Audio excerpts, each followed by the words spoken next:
معدود فطر الخلائق بقدرته ونشر رياها برحمته ووتدا بصخور ميدان أرضه. الصلاة والسلام والتحية والإكرام على أشرف الأنبياء والمرسلين حبيب إله العالمين سيدنا ونبينا وحبيب قلوبنا وطبيب نفوسنا وشفيع ذنوبنا ومولانا مولى ثقلين جد الحسن والحسين الذي سمع في السماء بأحمد وفي الأرضين بأبي القاسم محمد.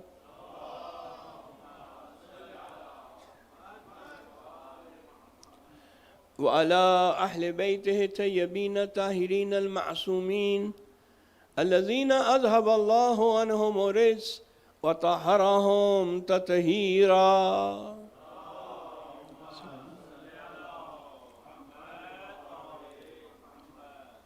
ولعنة الدائمة على أعدائهم ومنكري فضائلهم وغاصبي حقوقهم من الآن إلى قيام يوم الدين.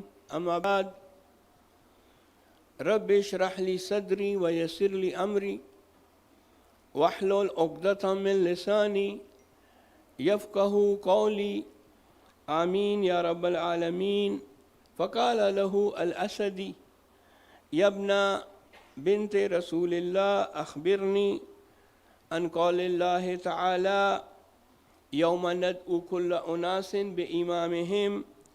فقال الحسين عليه الصلاة والسلام: نعم يا أخا بني أسد، هم إمامان، إمام هدى دعا إلى هدى، وإمام الضلال دعا إلى ضلال، فحدى من أجابه إلى الجنة ومن أجابه إلى الضلال دخل النار.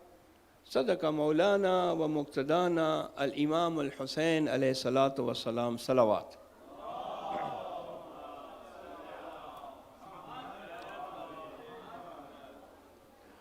عزیزان گرامی، خطبات امام علی مقام اور امام علیہ السلام کی وصیتیں، امام علیہ السلام کے اقوال، اس سلسلے میں ہماری گفتگو جاری ہے. آج اس سلسلے کی 4ویں مجلس ہے.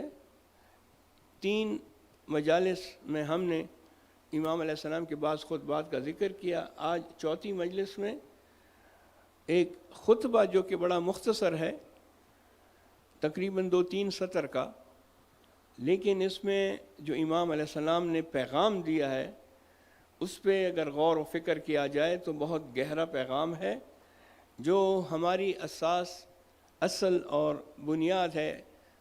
مذہب تشیع، اسلام اصیل کی بنیاد کے متعلق امام علیہ السلام نے چند چیزیں ارشاد فرمائی ہیں. میں نے آپ کی خدمت میں عرض کیا تھا کہ امام علیہ السلام کا مقصد اور امام علیہ السلام کا قیام، امام علیہ السلام کا انقلاب اگر سمجھنا ہے تو بہترین طریقہ یہی ہے کہ امام علیہ السلام کے کلمات سے اور ان کے خطبات سے سمجھا جائے. اور بھی مختلف طریقے ہیں، مگر یہ طریقہ سب سے مؤثر طریقہ ہے کہ امام علیہ السلام کے کلمات سے اور ان کے اقوال سے ہم امام علیہ السلام کے مقصد کو سمجھ لیں.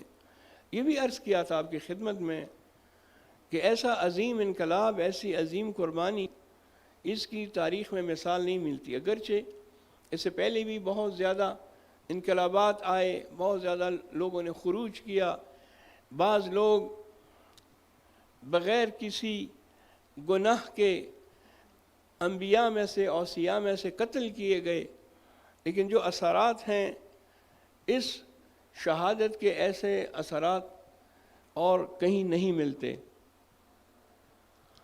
اسلام سے پہلے کی جو جنگیں ہیں اگر آپ اس کو دیکھیں، 40 سال تک، 50 سال تک جنگیں ہوئی ہیں، لیکن وہ جنگیں فضول جنگیں تھیں، بغیر کسی مقصد کے. آپس میں فخر و مباحات کی وجہ سے جنگ کرتے تھے، اور معمولی بات پر جو جھگڑا شروع ہوتا تھا وہ پھر ختم ہی نہیں ہوتا تھا. جس طرح وہ مولانا الطاف حسین حالی نے اپنی مسدس میں بھی اشارہ کیا ہے کہ معمولی باتوں پہ جھگڑا شروع ہوتا تھا. کبھی پانی پینے پلانے پہ جھگڑا، کبھی گھوڑا آگے دوڑانے پہ جھگڑا. تمہارے جانور نے میرے علاقے کا پانی پیا ہے، جنگ شروع. ریس ہو رہی ہے، تمہارا گھوڑا میرے گھوڑے سے پہلے کیوں نکل آیا، کیوں جیت گیا، جنگ شروع. وہ اس وجہ سے آج ان جنگوں کا نام ہی نہیں ہے، نہ کوئی ذکر کرتا ہے. لیکن امام علیہ السلام کا جو انقلاب ہے وہ ابھی بھی اس کا ذکر ہوتا ہے، ہر جگہ ذکر ہوتا ہے. دوست، دشمن، مسلمان، غیر مسلمان، مومن، غیر مومن، سب اس سے متاثر ہوئے ہیں، متاثر ہو رہے ہیں. اور اس کے بعد جو آزادی کی جنگیں ہوئیں وہ اسی سے متاثر ہو گئے. جناب زید شہید جو امام زین العابدین علیہ السلام کے فرزند تھے، ان کا انقلاب آیا، اس نے قیام فرمایا. اب وہ تفصیل میں ہم نہیں جاتے کہ امام علیہ السلام کی تائید حاصل تھی یا نہیں تھی. بہرحال فعل جو اس کا تھا اور جو شہادت اس کو ملی اس میں کوئی شک نہیں ہے، اس نے اپنی طرف سے ایک اچھا کام کیا ہے.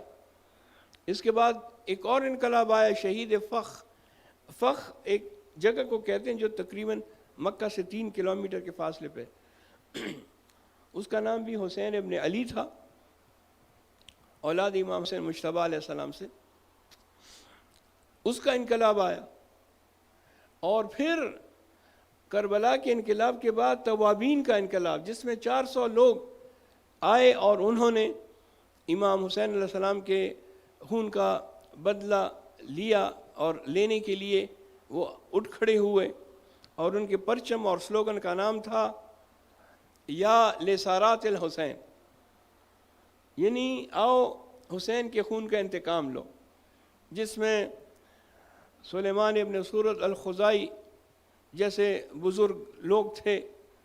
یہ شیعہ کے کوفہ کے جو شیعہ تھے ان کا سردار تھا قبیلے کا، سلیمان ابن سورت الخزائی، وہ بھی شہید ہوا، ساتھ میں اور لوگ. لیکن اس کا جو سر چشمہ تھا وہ امام علیہ السلام کا یہ انقلاب، یہ عاشورہ، جس کے اثرات ہر جگہ موجود ہیں. بعض لوگوں نے امام علیہ السلام کی نصرت نہیں کی، خوف کی وجہ سے، ڈر کی وجہ سے، دنیا کی محبت کی وجہ سے. وہ بعد میں بڑے پشیمان ہوئے اور انہوں نے اس کا کئی جگہوں پہ ازالہ کرنے کی کوشش بھی کی. من جملہ ان لوگوں کے ایک شخص ہے جس کا نام ہے بشر ابن غالب. بشر ایک صحابی کا بیٹا ہے، غالب کا. البتہ غالب کے متعلق بھی تاریخ نے مختلف چیزیں لکھی ہیں، لیکن اس نے حضرت کو درک کیا اور اس کو صحابی کہا جاتا ہے. اس کے 2 بیٹے تھے، بلکہ بیٹے زیادہ تھے، 4 بیٹے تھے، لیکن 2 مشہور ہیں، ایک بشر اور ایک بشیر. یہ دونوں بڑے صاحب فضل تھے اور انہوں نے روایات بھی کی ہیں، یہ راوی بھی ہیں، اور انہوں نے بعد میں ائمہ اطہار علیہ السلام سے بھی روایتیں نقل کی ہیں. میں اشارہ کر دوں، ہم جو 9 ذی الحجہ کو دعا پڑھتے ہیں، مشہور دعا امام حسین علیہ السلام کی، دعائے عرفہ، دعائے امام حسین علیہ السلام روز عرفہ، جو ایک طولانی دعا ہے اور جس میں کافی زیادہ ہمارے لیے درس ہیں، میسیجز ہیں، اور اس دعا میں بہت زیادہ معارف ہیں جو امام علیہ السلام نے ہم کو سکھائے ہیں.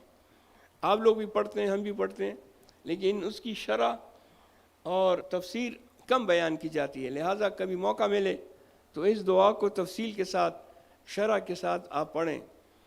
اس دعا کا جو راوی ہے وہ یہی بشر ہے، بشر اور اس کا بھائی بشیر، کہ یہ اس سال امام علیہ السلام کے ساتھ تھے حج کے موقع پہ، اور یہ کہتے ہیں کہ ہاں ہم نے دیکھا 9 ذی الحجہ کو عرفہ کے دن امام علیہ السلام اپنے خیمے سے نکلے اور آپ کھلے میدان کی طرف چلے گئے، ہم بھی آپ کے ساتھ، اور پھر آپ نے وہ دعا پڑھی۔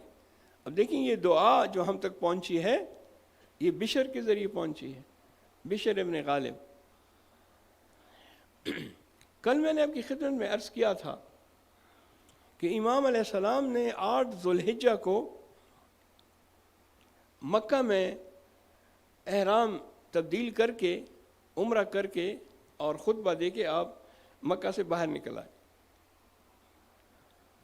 یہ جو امام علیہ السلام کا مکہ سے باہر آنا تھا اس کی وجہ آپ جانتے ہیں، اور علماء نے اس پہ بحث بھی کی ہے، کہ اس کی وجہ یہی تھی کہ امام علیہ السلام کو معلوم تھا کہ یہ وہ لوگ ہیں کہ یہ جہاں بھی مجھے دیکھیں گے مجھے شہید کر دیں گے، اور میں یہ نہیں چاہتا کہ کل تاریخ میں لوگ یہ کہیں کہ حسین ابن علی خانہ کعبہ کے پاس، غلاف کعبہ کے پاس، مقام ابراہیم کے پاس، حجر اسود کے پاس شہید ہوئے اور کعبہ کی حرمت پامال ہوئی۔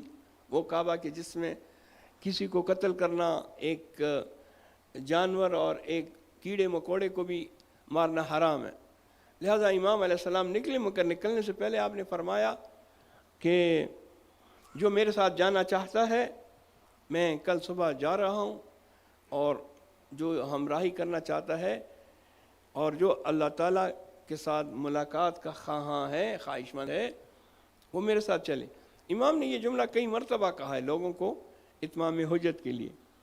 خیر جن لوگوں نے جانا تھا وہ امام کے ساتھ مکہ سے روانہ ہوئے،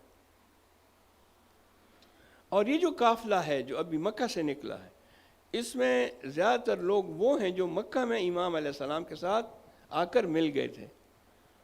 کچھ تو وہ لوگ تھے جو مدینہ سے چلے تھے، وہ تو امام کے ساتھ تھے۔ مکہ میں بھی 4 مہینے کے قیام کے دوران بہت زیادہ لوگ امام علیہ السلام کے ساتھ مل گئے تھے، آپ سے متاثر ہو گئے تھے، اور انہوں نے بھی آپ کے ساتھ مکہ سے باہر تشریف لے گئے۔ مکہ سے جو آپ باہر نکلتے ہیں عراق کی طرف جاتے ہیں تو پہلی منزل اس کو تنعیم کہتے ہیں، منزل تنعیم۔ وہاں مسجد بھی ہے، اس مسجد کو بھی کہتے ہیں مسجد تنعیم۔ ابھی اس کا ایک دوسرا نام بھی رکھ دیا ہے، اور اس کو ایک اور نام سے بھی بلاتے ہیں، پکارتے ہیں، لیکن وہ علاقہ تنعیم ہے اور یہ حرم سے باہر ہے۔ اگرچہ مکہ کے بہت قریب ہے لیکن حرم کے اپنے حدود ہیں۔ وہ حدود نہ میں نے بنائے ہیں، نہ آپ نے بنائے، نہ کسی حکومت نے بنائے، یہ حدود اللہ تعالیٰ نے بنائے ہیں۔ یہاں سے منی کے حدود ہیں، یہاں سے مشعر الحرام مزدلفہ کے حدود ہیں، یہ حدود میدان عرفات کے ہیں، یہ حدود معین ہیں، مشخص ہیں، اس میں آپ اور ہم کچھ تبدیلی بھی نہیں کر سکتے۔ اور حدود کے اعتبار سے ابھی بھی اگرچہ تنعیم مکے کا حصہ ہے لیکن وہ پہلی منزل ہے حرم سے باہر۔ امام علیہ السلام نے وہاں خیمہ لگایا تھا، وہاں تھوڑی دیر کے لیے قیام کیا تھا، اور بعض روایات کے مطابق جناب عبداللہ ابن جعفر نے بھی تنعیم میں امام علیہ السلام سے ملاقات کی۔ اور وہ تفصیلی روایت جو آپ مسائل میں بھی سنتے ہیں کہ آپ آئے تو امام علیہ السلام نے وہاں پڑاؤ کیا، اور عبداللہ ابن جعفر آئے، اور جناب سیدہ بی بی زینب سلام اللہ علیہ نے جب دیکھا کہ میرے شوہر آئے ہیں تو آپ نے یہ سوچا کہ شاید یہ مجھے لینے کے لیے آئیں، تو آپ نے وہ تاریخی جملے کہ آپ میرے شوہر ہیں، آپ کا مجھ پر حق ہے، اگر آپ مجھے حکم دیں گے تو میں آپ کے ساتھ واپس چلی جاؤں گی، کیونکہ آپ شوہر ہیں، آپ حق رکھتے ہیں۔ اگر آپ کہتے ہیں کہ واپس آ جاؤ، میں آپ کے حکم کے مطابق آپ کی حکم عدولی نہیں، مگر عبداللہ اتنا یاد رکھو کہ حسین کے بغیر زینب مر جائے گی، جانے کے لیے تو میں تمہارے ساتھ چلی جاؤں گی، مگر میرے بھائی حسین کے بغیر زینب نہیں رہ سکتی۔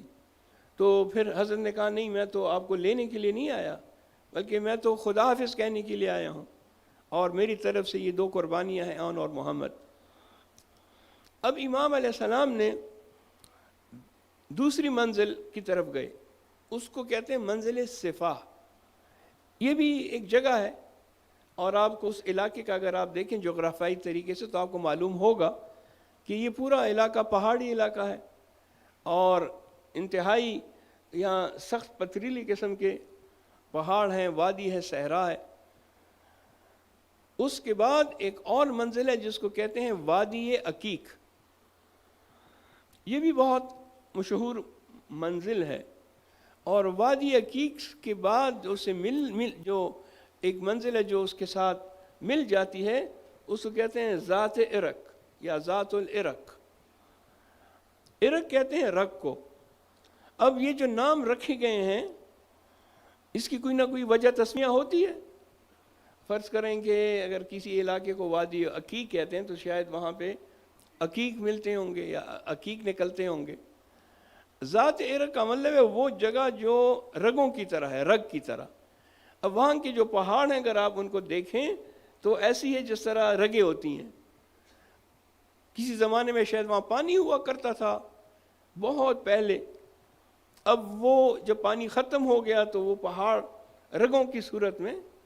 بہرحال ذات عرق اور ذات العرق میں امام علیہ السلام نے قیام فرمایا، آپ نے پڑاؤ ڈالا۔ اس کے بعد کی جو منزلیں ہیں وہ پھر ہم بعد میں دیکھیں گے کہ امام علیہ السلام کس راستے سے گئے ہیں اور کون کون سی منزل پہ آپ نے قیام کیا ہے، کیونکہ یہ بہت لمبا راستہ ہے۔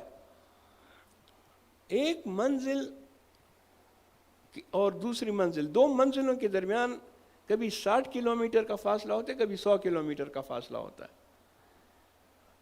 تو یہ ڈیپینڈ کرتا ہے کہ کبھی 110 120، لیکن آپ ایوریج لگائیں 100 کلومیٹر کے فاصلے پر ایک منزل آتی ہے، اور یہ ٹوٹل تقریباً کوئی 1800 یا 2000 کلومیٹر کا سفر ہے، عراق تک کا سفر یہاں سے۔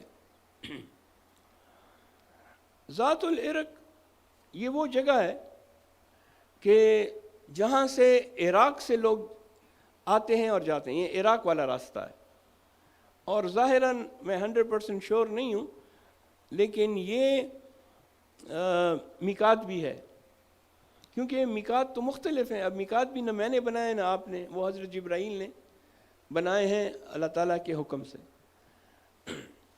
جو مدینے سے آتے ہیں حج کے لیے ان کا میقات مسجد شجرہ ہے، جو جدہ سے آتے ہیں ان کا میقات جوفہ ہے، جس کو ہم وادی غدیر خم کہتے ہیں۔ غدیر خم اور جوفہ تقریباً ایک ہی ہے۔ اسی طرح جو یمن سے آتے ہیں وہ یلملم میں ٹھہرتے ہیں۔ تو اہل عراق کا یہ میقات ہے کہ یہاں یہ پڑاؤ کرتے ہیں، رکتے ہیں جو حج، اور یہ جس کو بھی عراق جانا ہے یا جس کو عراق سے آنا ہے وہ اسی ذات العرق سے اور وادی عقیق سے وہ گزرے گا۔ تو یہاں امام علیہ السلام نے قیام کیا تو دیکھا کہ اس طرف سے، عراق کی طرف سے کچھ لوگ آ رہے ہیں۔ اب یہ میں نے تمہید اس لیے باندھی تاکہ آپ کو معلوم ہو، ایک تو امام علیہ السلام کا سفر، ان کے منازل، اور راستے میں امام علیہ السلام نے کس طرح اپنے مقصد کو لوگوں تک پہنچایا۔ صرف ایسا نہیں کہ خاموشی سے امام علیہ السلام شہید ہو گئے، نہیں، امام علیہ السلام نے بہت ہی اپنے انقلاب کو لوگوں کے لیے واضح کیا۔ یہ تاریخ ہے، تاریخ عاشورہ، اس پہ کم بات ہوتی ہے، تاریخ اسلام پہ تو بات ہوتی ہے لیکن تاریخ عاشورہ پہ اور کربلا پہ زیادہ بات نہیں ہوتی۔ لہذا خطبات کے ذریعے ہم کوشش کریں گے کہ امام علیہ السلام کے قیام اور عاشورہ اور امام علیہ السلام نے جس طریقے سے لوگوں کو بلایا اس پہ بات کی جائے۔ یہاں پہ ان کو یہ بشر ملتے ہیں تو امام علیہ السلام اسے پوچھتے ہیں کہ آپ کون ہو؟ کہتا ہے کہ میں بنی اسد قبیلے سے میرا تعلق ہے۔ اب اس زمانے میں تعارف قبیلے کے ذریعے ہوتا تھا، کیونکہ قبیلے معروف تھے، نام تو سب کے سیم تھے، ایک ہی نام کے کئی لوگ ہوتے تھے۔ کہا اچھا تم بنی اسد کے قبیلے سے ہو؟ کہا ہاں میں بنی اسد کے قبیلے سے ہوں۔ اس کے بعد کہا کہ اچھا کہاں سے آ رہے ہو؟ کہتے عراق سے آ رہا ہوں۔ عراق مطلب کوفہ، کیونکہ کوفہ ایک بڑا شہر تھا، میں کوفہ سے آ رہا ہوں۔ کہا کہ اچھا اپنے پیچھے کوفے کو کیسے چھوڑ کے آ رہے ہو، یعنی کوفے کے کیا حالات تھے؟ اب اس نے جواب دیا کہ یبنا بنت رسول اللہ، اے رسول خدا کے بیٹی کے فرزند، عراق کو میں نے اس حالت میں چھوڑا کہ ان کی قلوب جو ہیں وہ آپ کے ساتھ ہیں اور ان کی تلواریں بنی امیہ کے ساتھ ہیں۔ اب یہی جواب فرزدق نے بھی دیا تھا، اگر آپ کو یاد ہو فرزدق کا تو جو قصہ ہے وہ زیادہ بیان ہوتا ہے لیکن بشر کا نہیں ہوتا، اس لیے میں بشر ابن غالب کا قصہ آپ کو تفصیل کے ساتھ سنا رہا ہوں۔ فرزدق نے بھی یہ کہا تھا، لیکن فرزدق اور بشر میں یہ فرق ہے کہ جب فرزدق سے پوچھا کہ تم کون ہو تو اس نے اپنا قبیلہ بھی نہیں بتایا، کہتے میں ایک رجل عربی ہوں، میں ایک عرب ہوں، اپنا قبیلہ نہیں بتایا اور اپنا نام بھی نہیں بتایا، اور یہی جواب دیا کہ یا ابا عبداللہ قلوبہم معک و سیوفہم علیک، دل آپ کے ساتھ ہیں، تلواریں آپ کے خلاف۔ یہاں یہ فرماتے ہیں کہ قلوبہم معک و سیوفہم مع بنی امیہ، دل آپ کے ساتھ دھڑکتے ہیں، آپ کو پسند کرتے ہیں عراق والے، مگر ان کی جو تلواریں ہیں وہ بنی امیہ کے ساتھ ہیں۔ اس کے بعد امام علیہ السلام نے فرمایا کہ ہاں تم نے سچ کہا۔ امام نے اس کی تصدیق کی، کیونکہ امام جانتے ہیں کہ یہ کیسے لوگ ہیں، لہذا فرماتے ہیں کہ ہاں تم نے سچ کہا یا اخا بنی اسد۔ جب یہ مکالمہ تمام ہوا تو اصل بحث یہ جو ابھی میں شروع کرنے والا ہوں۔ فقال له الاسدی، بشر نے اس کے بعد امام علیہ السلام سے کہا یبنا بنت رسول اللہ، اے رسول خدا کے بیٹی کے صاحبزادے، اخبرنی عن قول اللہ تعالی، مجھے یہ بتائیں کہ جو قرآن میں اللہ تعالیٰ کا ایک قول ہے اس کا کیا مطلب ہے؟ علیکم السلام۔ امام علیہ السلام فرماتے ہیں کہ جو قول ہے قرآن میں اللہ تعالیٰ فرماتا ہے، جو آیت ہے اس کا کیا معنی ہے؟ یوم ندعو کل اناس بامامہم، یہ سورہ الاسراء جو کہ 17 نمبر کی سورہ ہے، سورہ بنی اسرائیل بھی اس کو کہتے ہیں، دو نام ہیں اس کے، اس کی آیت ہے 71ویں 71 آیت۔ وہ دن جب تمام لوگوں کو ان کے امام کے ساتھ اٹھایا جائے گا، بلایا جائے گا۔ کتنی صاف اور کلیئر آیت ہے، یوم ندعو کل اناس بامامہم، یہاں امام سے کیا مراد ہے، اس آیت کے کیا معنی ہیں؟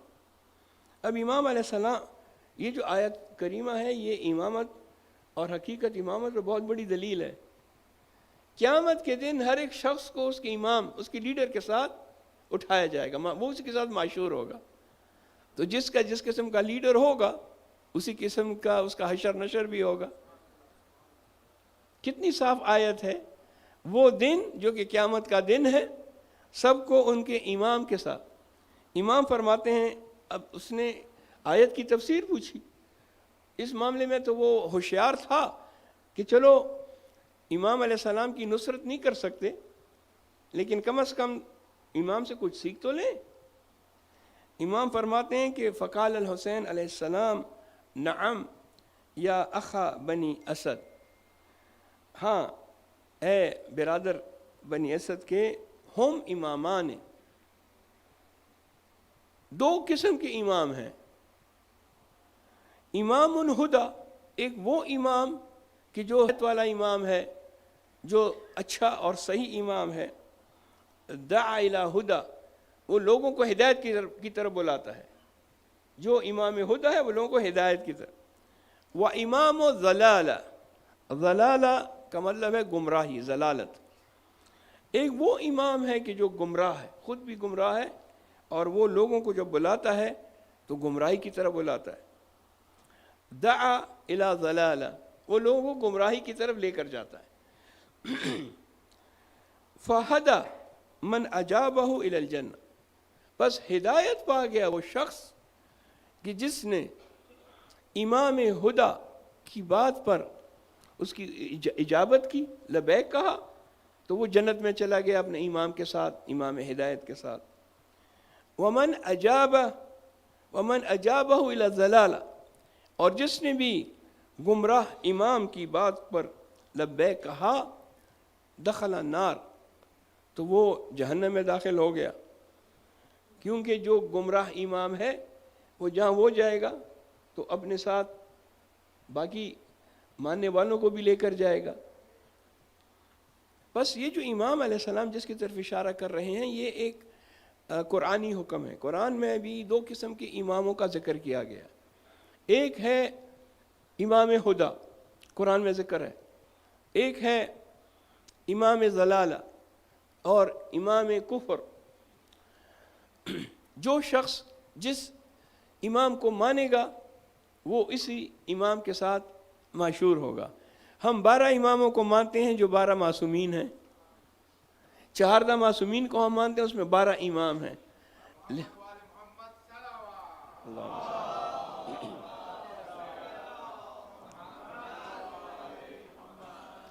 اور یہ وہ امام ہیں کہ جو امام ہدیٰ ہیں، ہدایت والے امام ہیں. ہم نے ان کی بات پر لبیک کہا، استجابت کی، یہ ہم کو جنت میں لے کر جائیں گے. اور کچھ ایسے لوگ ہیں کہ جنہوں نے گمراہ اماموں کی طرف گئے اور گمراہ اماموں کی طرف لبیک کہا، تو چونکہ گمراہ امام جہنم میں جائیں گے تو ان کے ماننے والے بھی جہنم میں جائیں گے. قرآن نے یہ تصور امامت دیا ہے.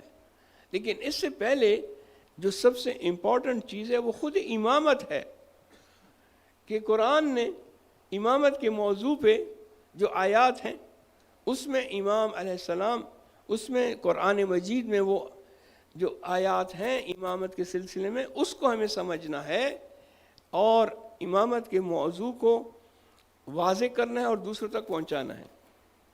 وَجَعَلْنَا مِنْهُمْ أَئِمَّةً يَهْدُونَ بِأَمْرِنَا، پروردگار عالم فرماتے ہیں ہم نے لوگوں میں سے امام بنائے جو لوگوں کی ہدایت کرتے ہیں ہمارے امر سے، خدا کے حکم سے وہ لوگوں کی ہدایت کرتے ہیں.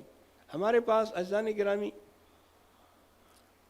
امامت کے متعلق جتنی احادیث ہیں یا جتنا مواد ہے وہ اور کسی دوسرے موضوع پر نہیں ہے. صرف اور صرف 12ویں امام جو کہ امام الحجہ عجل اللہ تعالیٰ فرج و شریف ہیں،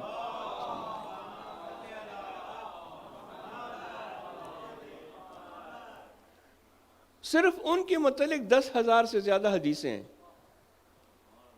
جس میں پوری تفصیل ہے امام علیہ السلام کے متعلق، ان کی شخصیت کے متعلق، اور امام علیہ السلام کے شخصیت کے علاوہ جو امام علیہ السلام کا قیام ہوگا، جو عصر ظہور ہے اور جو ظہور سے پہلے کے حالات ہیں، ظہور کے بعد کے حالات.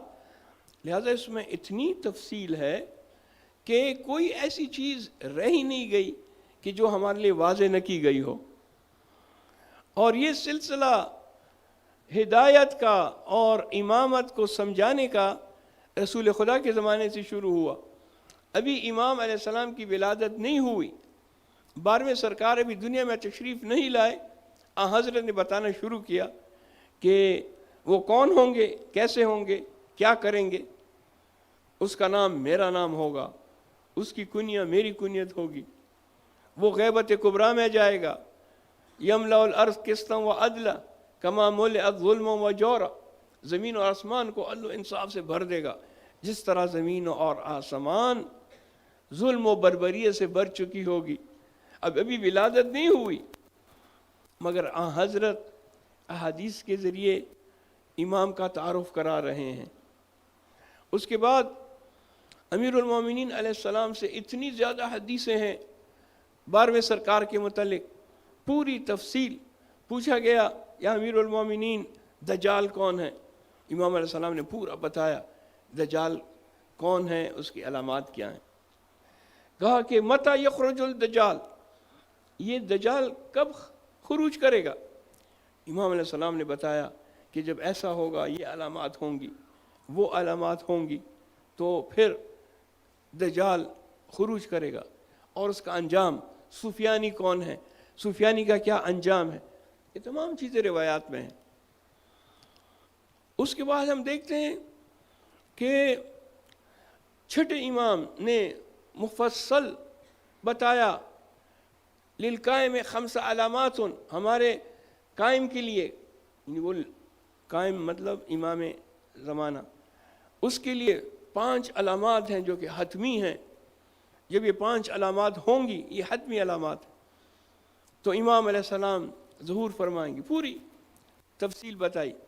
کتاب الارشاد میں شیخ مفید نے یہ بعض روایات نقل کی ہیں اور پوری تفصیل بتائی ہے. امامت اس لیے ضروری چیز ہے کہ یہ سب سے زیادہ مکتب تشیع میں اس ٹاپک پہ سب سے زیادہ ڈسکشن ہوئی ہے. میں ایک حوالہ دیتا ہوں اور بات کو آگے بڑھاتا ہوں. ہمارے انڈیا میں لکھنؤ میں جو بہت بڑا کتاب خانہ ہے ناصر الملت کا، اور اس کے جو بانی تھے میر حامد حسین موسوی، یہ وہ بزرگوار ہیں کہ جس نے امامت کے موضوع پہ ایک کتاب لکھی اور اس کا نام رکھا ابقات الانوار. یہ جو کتاب ہے اس کی 50 جلدیں عربی اور فارسی میں. اندازہ لگائیں یہ ان کا زمانہ آج سے کوئی 200-250 سال پہلے گزرا ہے. یعنی میر حامد حسین موسوی 200-250 سال پہلے گزرے. اور یہ 50 جلدیں آیات اور روایات جو کہ امامت کے متعلق ہیں، آپ نے اس میں تفصیل کے ساتھ وہ نقل کیا ہے. چاہے وہ روایات اور آیات جو لوگ نہیں مانتے، صاحب ابقات الانوار نے اس کو ثابت کیا ہے دلائل کے ساتھ، راویوں کے روایتوں سے، قرآن کی آیات سے، کہ اس سے مراد اہل البیت ہیں، ائمہ اطہار ہیں اور یہ امامت کے متعلق ہیں. میں چند کا ذکر کرتا ہوں چونکہ امامت کے حوالے سے بات ہو رہی ہے، اور ہمارے ائمہ نے بھی امامت کے موضوع کو بڑا ہمارے لیے آسان کیا ہے. 8ویں امام کی بڑی حدیثیں، اور معصومین علیہ السلام فرماتے ہیں کہ امام وہ ہوتا ہے کہ جو کتاب اللہ یعنی اللہ کی کتاب قرآن کے مطابق حکم کرتا ہے، وہ امام ہوتا ہے. امام کی یہ ذمہ داری ہے کہ وہ ہدایت کرے سب کی. امام نہیں ہوگا تو زمین حجت خدا سے خالی رہے گی، اور یہ ہو نہیں سکتا کہ زمین اور آسمان میں الہی نمائندہ نہ ہو، حجت خدا نہ ہو. عزیزان گرامی، صاحب ابقات الانوار کے بعد میں جو ان کے خاندان سے علماء آئے، وہ فخر سے اپنے آپ کو ابقاتی کہتے تھے. یعنی ہمارے جد نے ایسی کتاب لکھی ہے ابقات الانوار کہ جس کی مثال نہیں ملتی، اور ہم فخر کرتے ہیں اس بات پہ کہ ہم اس شخص کے بیٹے ہیں، اولاد ہیں جو ابقات الانوار لکھنے والا ہے. آخر میں یہ میر حامد حسین موسوی صاحب ابقات الانوار کمزور ہو گئے تھے ایج کی وجہ سے، لیکن وہ چاہتے تھے کہ یہ کتاب ختم ہو. اب 50 جلدیں، ہر ایک جلد تقریباً 800-900-1000 صفحے کی ایک جلد ہے، لیکن آپ چاہتے تھے کہ اپنی زندگی میں اس کو ختم کریں. لہٰذا مختلف کتابوں سے حوالے، ریفرنس. تو آپ جب آخر عمر میں اتنے ضعیف ہو گئے کہ آپ کے لیے بیٹھنا مشکل تھا، تو آپ بستر پر لیٹ کر اپنے بچوں کو املا کراتے تھے اور یہ کتاب ان کے ذریعے ان کی مدد سے لکھتے تھے. اور حوالوں کے لیے آپ چونکہ لیٹ کر اپنے سینے پہ بڑی بڑی موٹی موٹی کتابیں حوالے کے لیے اپنے سینے پر کھول کے رکھ کے اپنے بچوں سے کہتے تھے کہ اس جلد میں اس چیز کا اضافہ کرو. جب ان کا انتقال ہوا اور ان کو غسل دیا جا رہا تھا تو دیکھا کہ ان کے سینے پہ نشان ہے, سینہ اندر کو دھنس گیا ہے. بڑی بڑی کتابیں سینے پہ رکھ کے, کیونکہ بیٹھنے کی حالت میں نہیں تھے, لیکن ابقات الانوار کو کمپلیٹ کرایا اور ابقات الانوار میں ثابت کیا ائمہ اطہار علیہ السلام کی امامت, جس سے لوگ انکار کرتے ہیں. ہم فخر سے کہتے ہیں ہم امامی ہیں, ہم ائمہ کو مانتے ہیں, ہمارا مذہب امامیہ ہے, وہ مذہب کی جس میں امام معصوم اس کے اختیار ہوتا ہے اور ہم اس کے ماننے والے ہیں. ایک جلد میں حدیث و طیر کا ذکر کرتے ہیں. طیر کہتے ہیں پرندے کو. اب بعض چیزیں شاید آپ نے سنی ہوں گی, لیکن کچھ چیزیں ہیں کہ جو اچھی بات ہے اگر انسان اس کو دیکھ لے, دوبارہ سن لے. طیر کا مطلب ہے پرندہ, پرندے والی حدیث. کہتے ہیں کہ ایک مرتبہ بہشت سے حضرت کے لیے من و سلوہ آیا, ایک پرندہ بھیجا گیا, یعنی پرندے کے سالن, پرندے والا سالن, گوشت. ایسا سمجھیں کہ ایک روسٹ برڈ, روسٹ پرندہ حضرت کے لیے تحفے کے طور پہ بہشت سے. اب یہ نعمت ہے اللہ تعالیٰ کی طرف سے. تو حضرت نے دعا کی, بار الہ میں چاہتا ہوں کہ یہ نعمت جو بہشت سے میرے لیے آئی ہے, یہ میرے ساتھ وہ شخص کھائے اور میرے ساتھ کھانے میں شریک ہو, وہ شخص کہ جسے تو سب سے زیادہ پسند کرتا ہے, جو تیرا پسندیدہ اور محبوب ہے, اس کو بھیج دے تاکہ یہ کھانا ہم مل کر کھائیں. تو اس وقت حضرت کا ایک غلام تھا جو ان کی خدمت کرتا تھا, انس. وہ کہتا ہے کہ میں نے دیکھا کہ جب رسول نے یہ دعا کی تو امیر المومنین علی ابن ابی طالب تشریف لے کر آئے.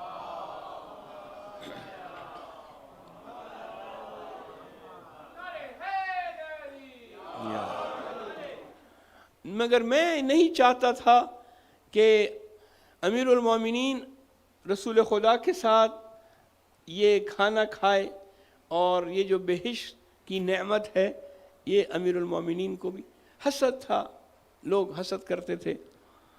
لہٰذا میں نے مختلف بہانے بنا کر کہا کہ آپ آرام کر رہے ہیں, آپ دوسرے کمرے میں ہیں, آپ نہیں ہیں. حضرت نے کہا اچھا ٹھیک ہے, میں انتظار کرتا ہوں. تھوڑی دیر کے بعد پھر کہا کہ میں ملنے کے لیے آیا ہوں. کہا نہیں, آپ تھوڑی دیر یہاں رک جائیں, ذرا صبر کریں, میں ان کو بلاتا ہوں, میں ان کو خبر دیتا ہوں. مختلف بہانوں سے انس کوشش کر رہا ہے کہ جناب امیر حضرت کے ساتھ یہ بہشتی نعمت, بہشتی کھانا نہ کھائے. لیکن کہتا ہے کہ آخر میں مجبور ہو گیا, جب کوئی بہانہ نہیں چل سکا. حضرت بھی انتظار کر رہے تھے اس شخص کا کہ جو اللہ کا سب سے محبوب ہے. جیسے ہی امیر المومنین اندر داخل ہوئے, حضرت نے ہنس کر مسکرا کر استقبال کیا, اللہ کا شکر ادا کیا کہ بار الہ میں اسی شخص کا انتظار کر رہا تھا.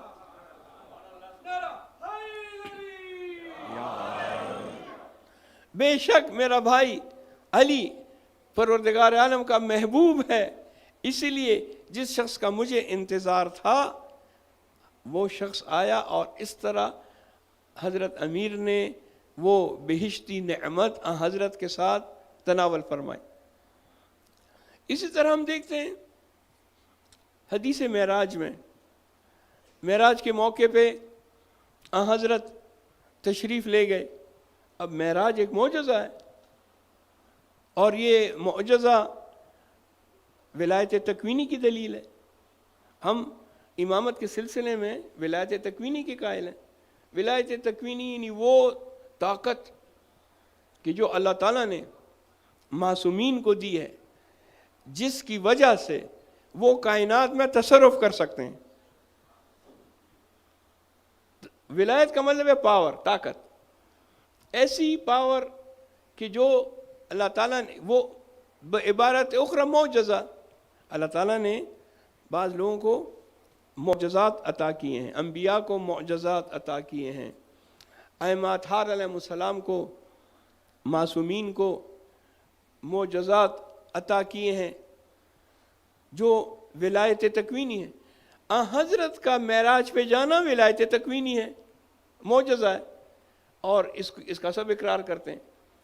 بعض لوگوں نے کہا نہیں، وہ جو معراج تھی وہ تو روحانی تھی، جسم سے آپ نہیں گئے تھے، اور صرف روح گئی تھی، پرواز کی تھی، کیونکہ جسم ایسا ہوتا ہے، اس کا وزن ہوتا ہے، وہ جب خلا میں جاتا ہے تو یہ ہوتا ہے، وہ ہوتا ہے، یہ تمام چیزیں ان نے کی ہیں۔ لیکن ہمارے علماء نے اس کو سائنس سے بھی ثابت کیا ہے کہ معراج روحانی بھی تھی، جسمانی بھی تھی، دونوں۔ ہم جسمانی معراج کے بھی قائل ہیں، روحانی تو تھی، جسم بھی گیا تھا، اور اس کو سائنس کے ذریعے ثابت کیا گیا ہے۔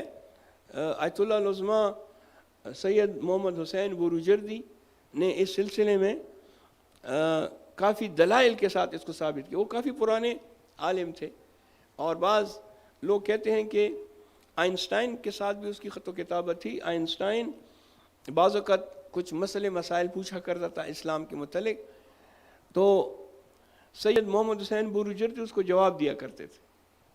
اب وہ جرمن تھا، اس کی زبان بھی جرمن تھی، لیکن یہاں ٹرانسلیٹرز کے ذریعے فارسی سے جرمنی میں وہ ان کے یہاں خط و کتابت ہوتی تھی، اور اس نے بھی معراج کے حوالے سے سید محمد حسین بروجردی سے سوال کیے کہ معراج کو آپ فزکس سے کیسے ثابت کریں گے؟ تو آیت اللہ نے فزکس کے ذریعے سے ثابت کیا کہ معراج جسمانی ہو سکتی ہے۔ خیر یہ تو سائنس والی باتیں ہیں، میں خود زیادہ سائنس نہیں جانتا، میں تو ولا کو جانتا ہوں، محبت اور آل البیت علیہ السلام کی محبت سے میں زیادہ چیزیں ثابت کر سکتا ہوں۔ یا علی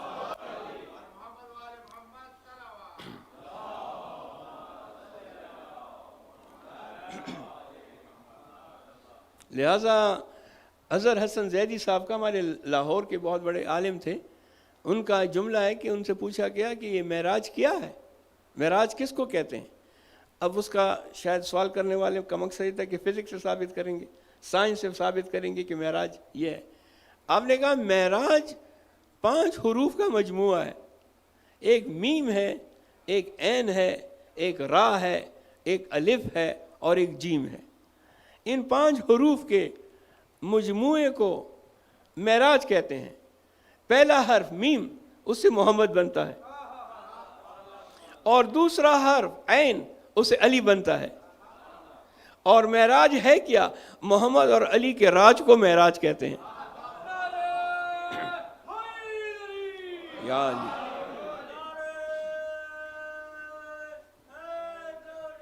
یا علی، یہ تو محمد اور علی کا راج ہے، بس یہ 2 تھے معراج میں، ساتھ ساتھ تھے، ولایت تکوینی دونوں کو حاصل ہے۔ حضرت کے پاس بھی ولایت تکوینی ہے، امیر المومنین کے پاس بھی۔ عبداللہ ابن عمر کہتا ہے کہ یا رسول اللہ بأی لغہ خاطبکم اللہ لیلۃ المعراج، شب معراج آپ نے جو کلام کیا اللہ تعالیٰ کے ساتھ، کس لہجے میں کلام کیا؟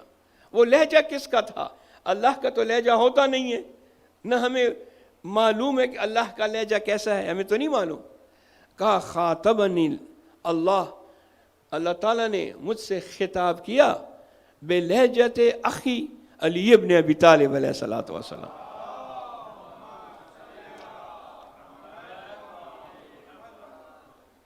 میرے بھائی کے لہجے میں مجھ سے خطاب کیا، کیونکہ اللہ تعالیٰ بھی جانتا ہے کہ مجھے سب سے زیادہ پسند لہجہ علی ابن ابی طالب کا ہے۔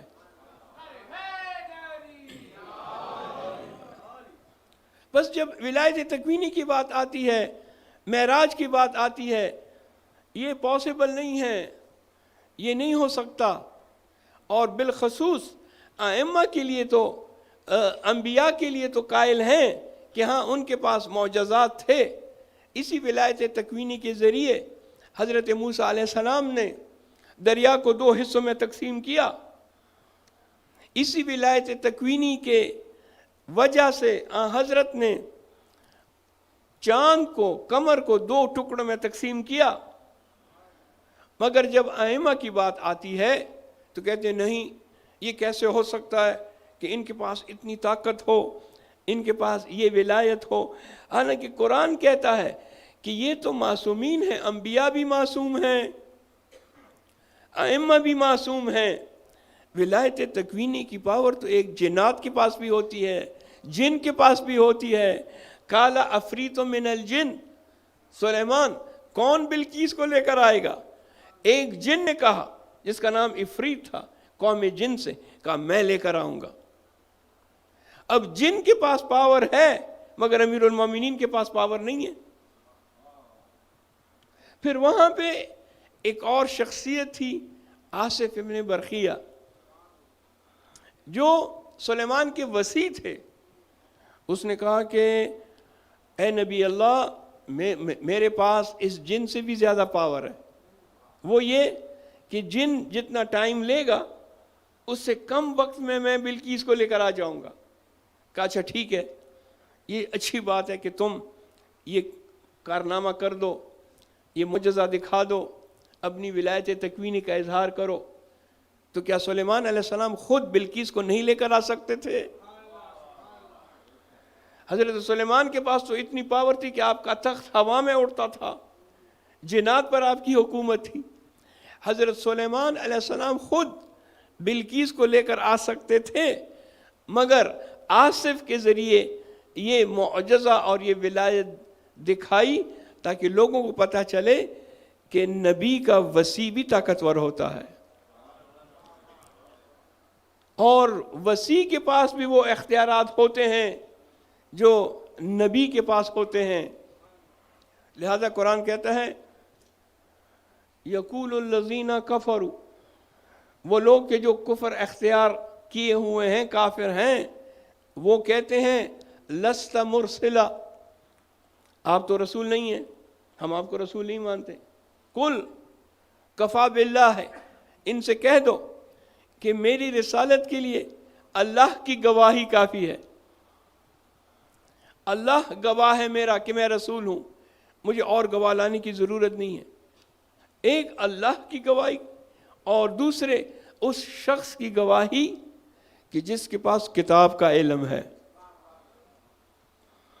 آصف کے پاس بعض کتاب کا علم تھا، علم من الکتاب، جس کی وجہ سے وہ بلقیس کو لے کر آیا۔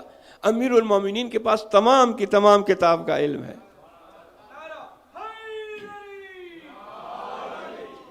بس چھٹے سرکار فرماتے ہیں کہ اسم اعظم کے جتنے بھی حروف ہیں، اس اسم اعظم کا ایک حرف سلیمان کے پاس تھا، آصف ابن برقیہ کے پاس تھا، جن کی وجہ سے ان کے پاس وہ طاقت اور وہ ولایت تھی۔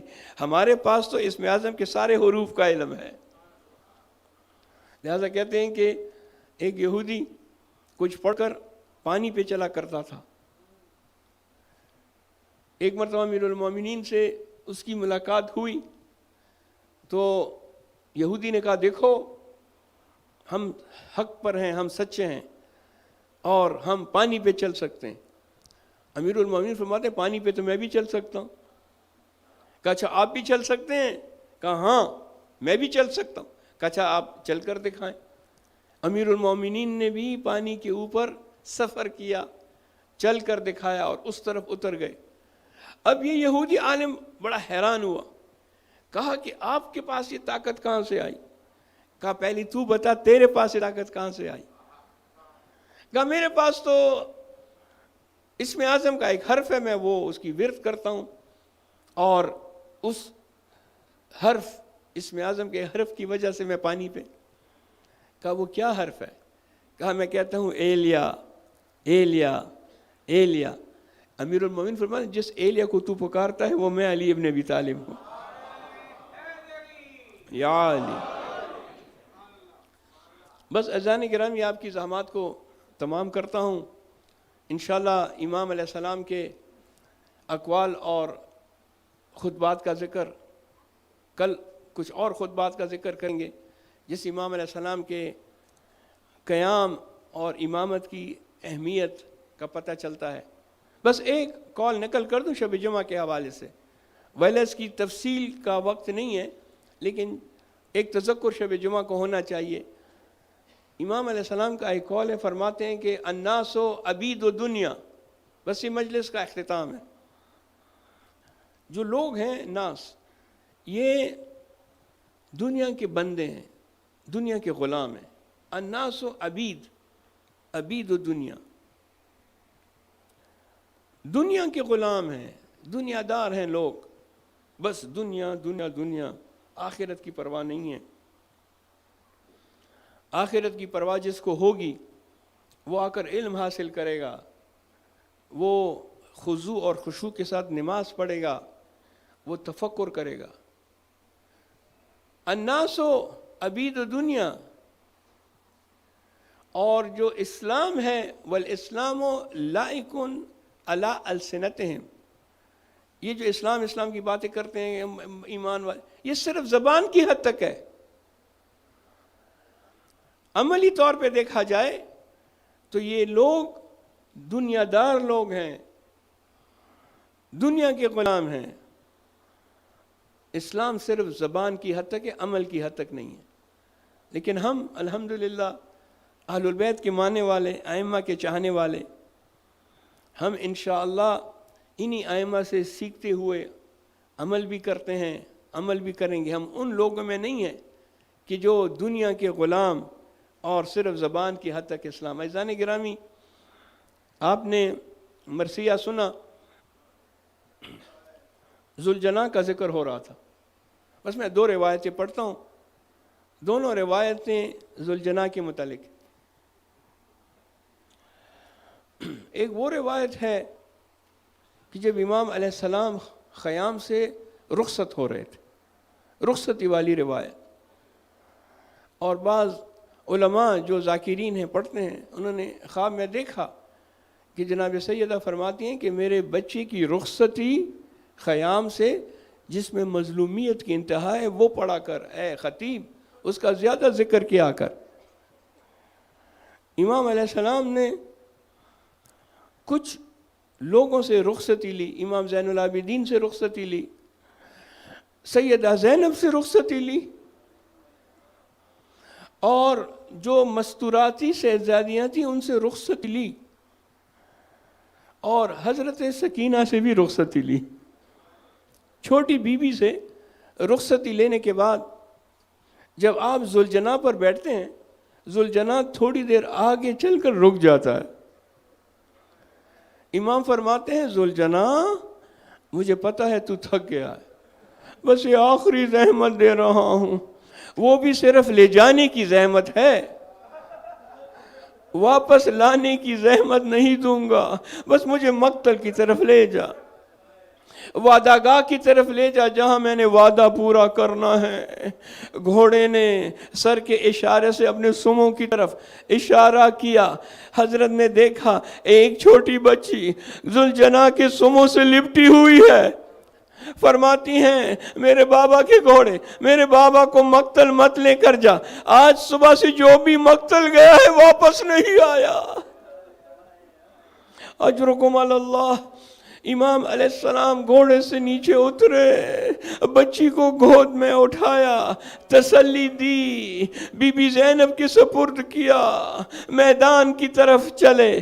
بس ایک ایسا موقع آیا کہ امام علیہ السلام زین سے زمین پہ تشریف لے گئے. اب جب امام علیہ السلام زین سے زمین پہ تشریف لاتے ہیں، ذوالجناح شہادت کی خبر دینے کے لیے خیام کی طرف آتا ہے. زین ایک طرف کو ڈھکی ہوئی ہے جس سے یہ معلوم ہو رہا ہے کہ اس کے سوار کو بڑی ظلم کے ساتھ اتارا گیا. ذوالجناح زخمی بھی ہے. خیام میں خبر شہادت دینے کے لیے ذوالجناح آیا، بیویوں نے چاروں طرف سے ذوالجناح کو گھیر لیا. کوئی بی بی پوچھتی ہے ذوالجناح تیرا سوار کہاں گیا؟ اے ذوالجناح تیرا سوار کہاں ہے؟ ایک بی بی نے پوچھا ذوالجناح میرا بھائی حسین کہاں ہے؟ ایک بی بی پوچھتی ہے میرا چچا عمو حسین کہاں ہے؟ حضرت سکینہ آگے بڑھی، دونوں ہاتھ ذوالجناح کی گردن میں ڈالے اور فرماتی ہیں یا جواد الابی سکیا ابی ام قتل عطشانا. میرے بابا کے گھوڑے جب میرا بابا میدان کی طرف جا رہا تھا تو پیاسا تھا.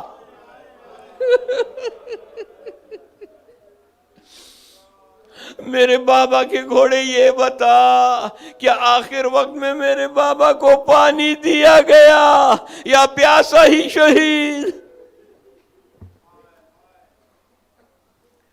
اللہ